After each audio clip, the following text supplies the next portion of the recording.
We're going to show you how to download the FishPulse audio files onto your Android device, and then also how to install a offline music player to play those files when you have no internet connection to your FishPulse.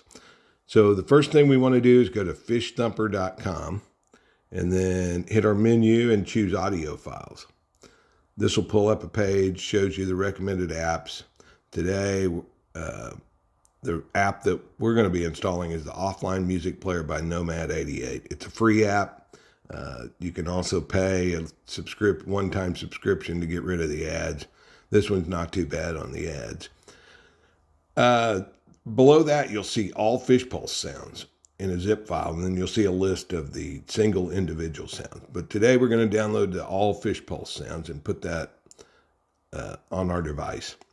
So the first thing we want to do is click on the link there, all FishPulse sounds zip file. It's going to ask us to download. It's going to download them for us, and then we're going to open it. These are in a zip file, so at the bottom right, you're going to see the extract button.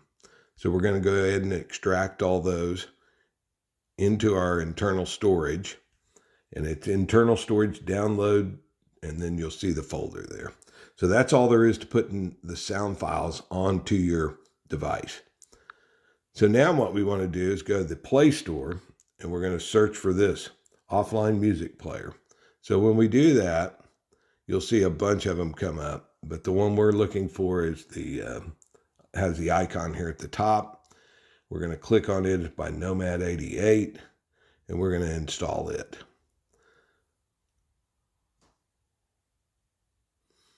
So once your music player installs, we're going to go ahead and set it up. We're going to click open, and it's going to give us some steps to get those files into our player. So we'll hit next. It's telling us about it. The last step is where it needs to allow access. So what it's going to do is automatically find those files that we put in storage.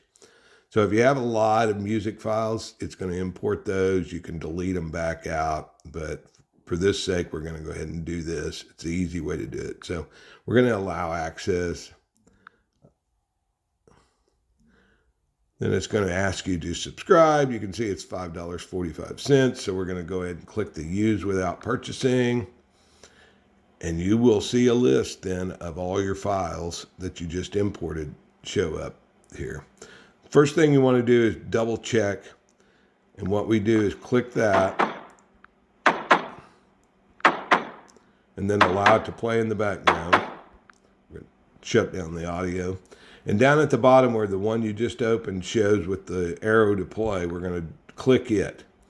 And you'll notice on the far right, there's two arrows, one going right, one going left. We want to check that and make it 1. That way it's going to automatically play our sound that we're playing continuously. It'll just keep repeating, keep playing it back over and over. So if we check another one now, you should see they're all set to 1. So you're good to go. You're set up and ready to play your FishPulse sounds.